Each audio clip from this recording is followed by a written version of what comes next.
Good morning, dear students. In this video lesson, we are having a discussion on the poem A Roadside Stand, written by Robert Frost. Before entering into the text of the poem, let's have a briefing of Robert Frost.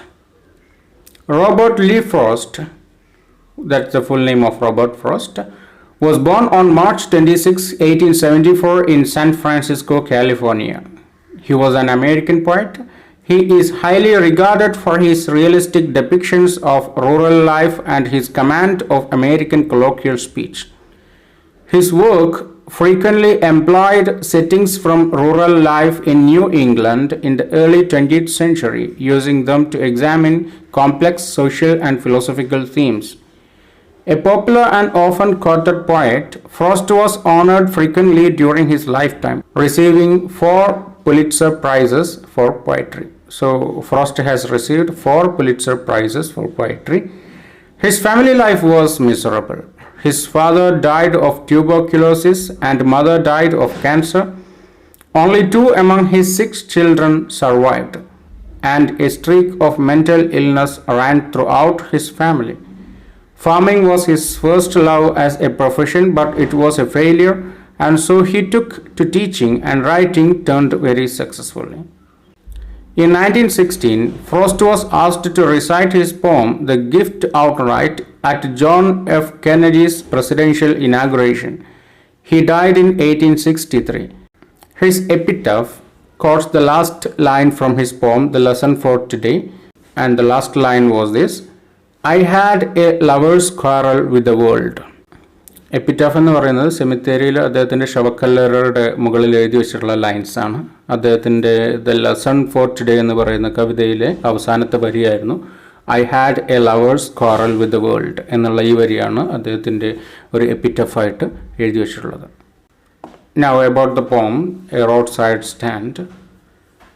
The poem A Roadside Stand first appeared in the Atlantic Monthly in June 1936.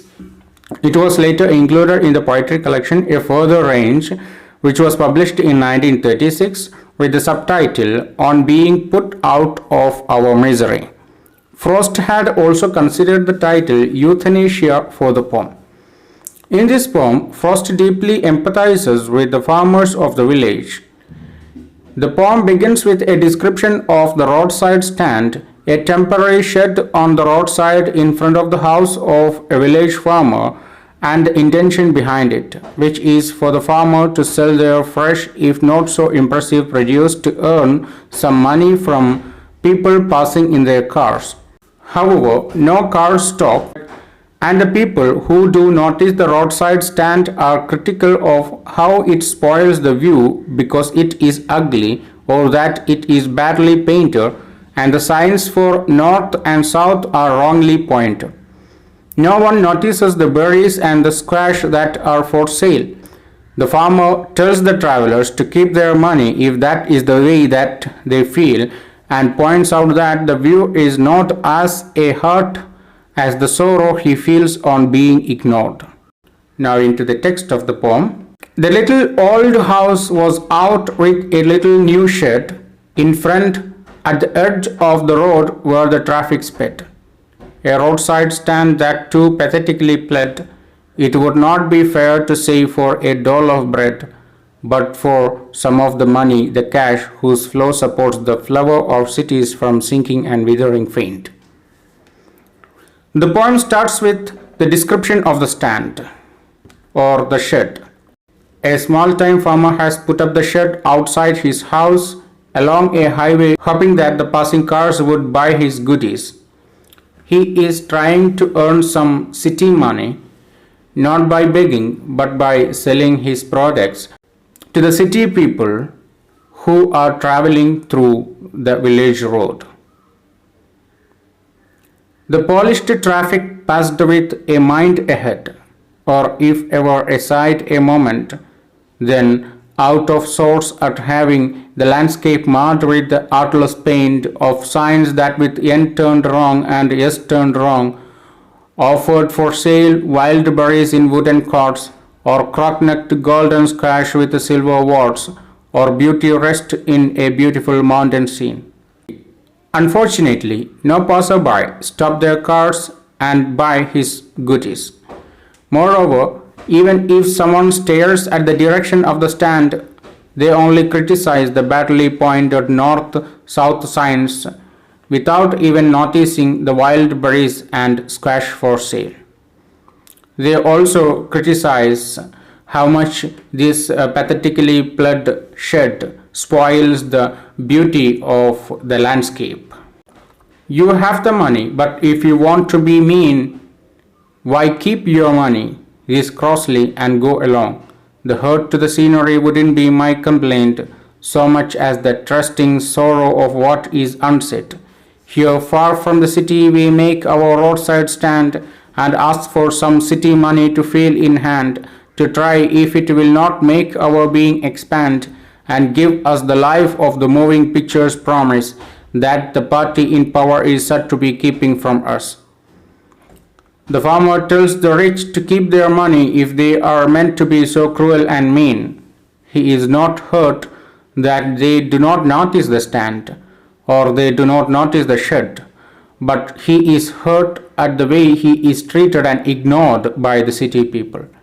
He wishes for some city life and money which he has seen in movies and other media.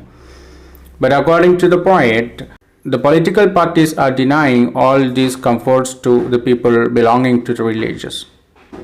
It is in the news that all these pitiful kin are to be brought out and mercifully gathered in to live in villages next to theatre and store, where they won't have to think for themselves anymore, while greedy good doers, beneficent beasts of prey, swam over their lives enforcing benefits that are calculated to soothe them out of their reach, and by teaching them how to sleep, they sleep all day, destroy their sleeping at night the ancient way.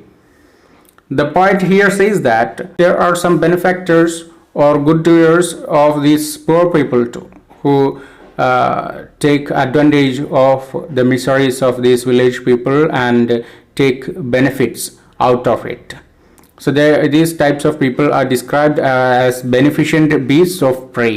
അപ്പോൾ ഇവരുടെ ഒരു മിസറീസിന് മുതലെടുത്തുകൊണ്ട് എന്നാൽ ഈ പാവം വില്ലേജേഴ്സിന് ഉപകാരപ്പെടുന്ന കാര്യങ്ങൾ ചെയ്യുന്നു എന്ന് പറഞ്ഞുകൊണ്ട് ഈ വന്ന ആളുകൾ തന്നെ, അതായത് ഈ ബെനിഫിഷ്യൻ്റ് ബീസ്റ്റ് ഓഫ് പ്രേ എന്ന് പറയപ്പെട്ട ആ ആളുകൾ, പുറമേ നിന്ന് വരുന്ന അങ്ങനെയുള്ള ആളുകൾ അവർക്ക് തന്നെ ലാഭമുണ്ടാക്കാൻ വേണ്ടിയിട്ട് ഒരുപാട് കാര്യങ്ങൾ ചെയ്യുന്നു.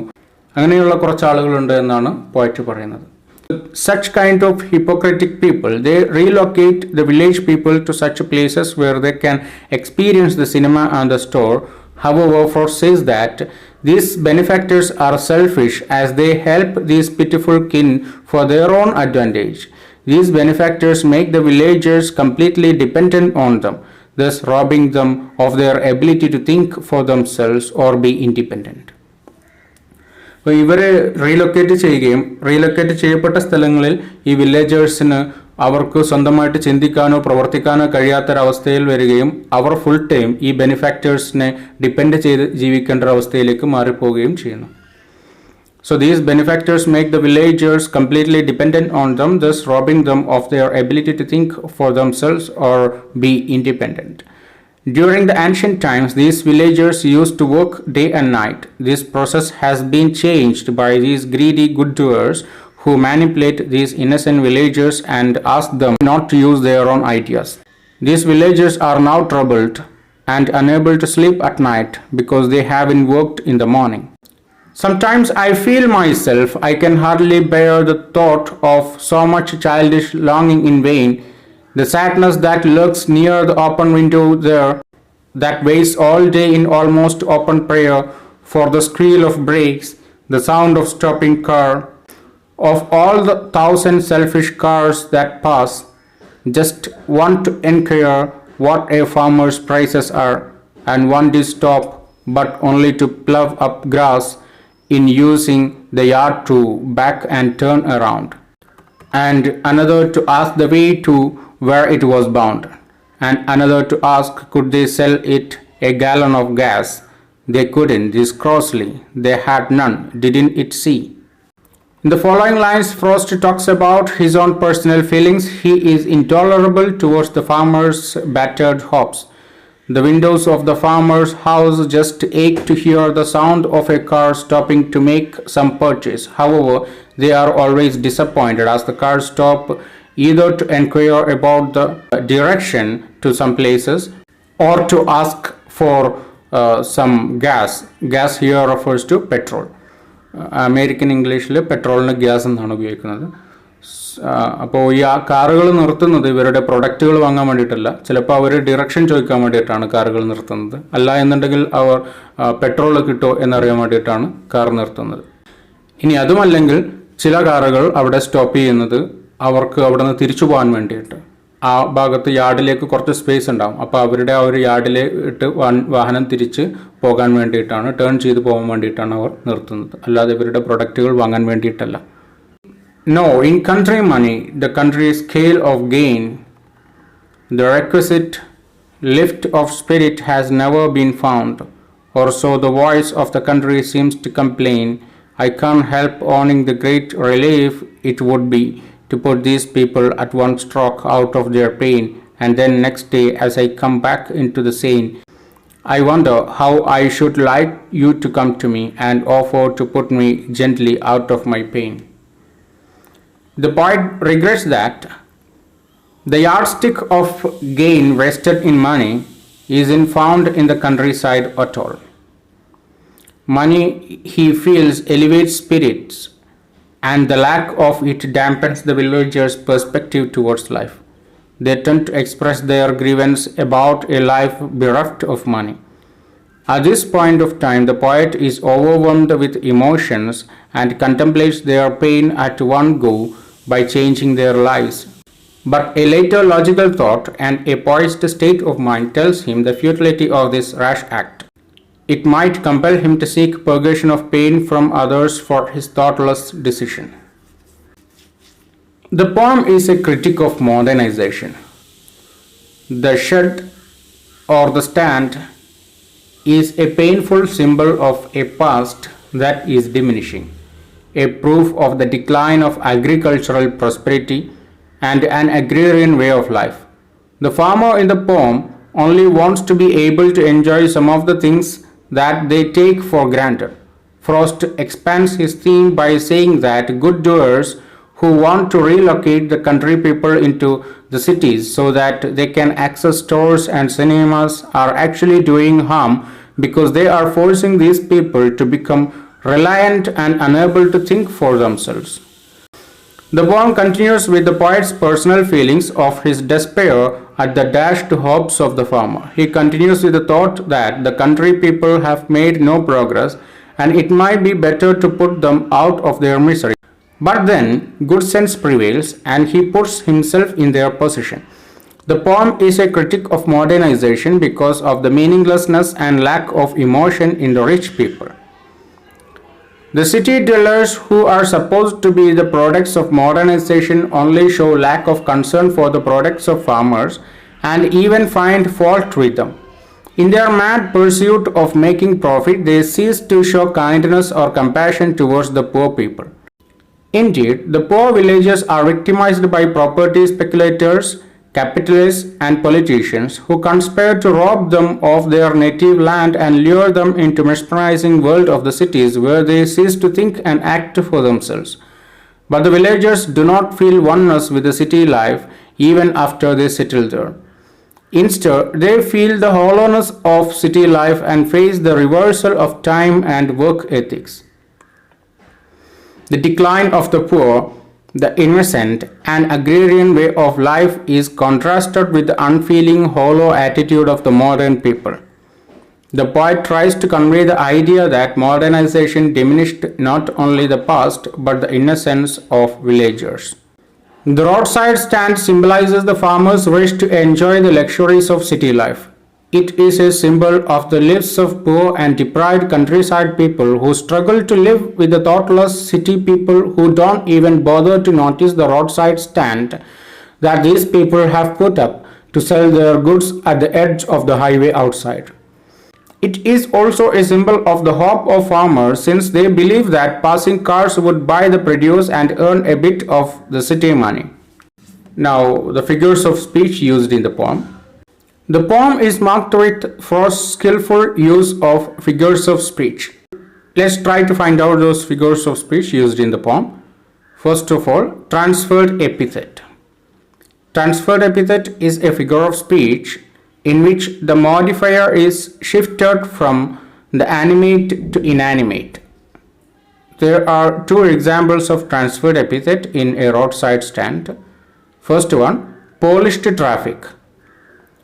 Instead of referring to the city people as polished or modern, the traffic is being mentioned as polished or modern. So it is the city dwellers who pass by the countryside and sometimes who take out a moment to scrutinize the surroundings there in the village. They are the polished people. But instead of referring to them as polished people or modernized people, the traffic is being mentioned as polished traffic. The second example is selfish cars. That is yet another use of transferred epithet. This refers to the car owners who do stop at the roadside stand but to ask about the direction or about the availability of gas, or sometimes they ask for the price but they do not buy the products, or sometimes they take a turn from that place. These people are selfish because they are not bothered about these poor village people. But instead of referring to the travelers as selfish, the cars are mentioned as selfish. Another figure of speech is personification. So let's look at the example. The line, the sadness that lurks behind the open window there. Here, sadness is an example of personification. Sadness dwells in the windows of the farmers because they wait for cars to stop and make purchase. The next figure of speech is alliteration. Alliteration is the repetition of consonants in a sequence of words in a single line. Greedy good doers is an example for alliteration, and beneficent beasts of prey is another example for alliteration. Oxymoron is another figure of speech used in the poem. Oxymoron is the juxtaposing of terms which are contraries or opposing ideas. Here, greedy and good are combined together, which normally are not combined together. Beneficent and beast are again combined together, and these words are normally not combined together. So that is a kind of juxtaposing of terms which are contraries in their meaning to each other.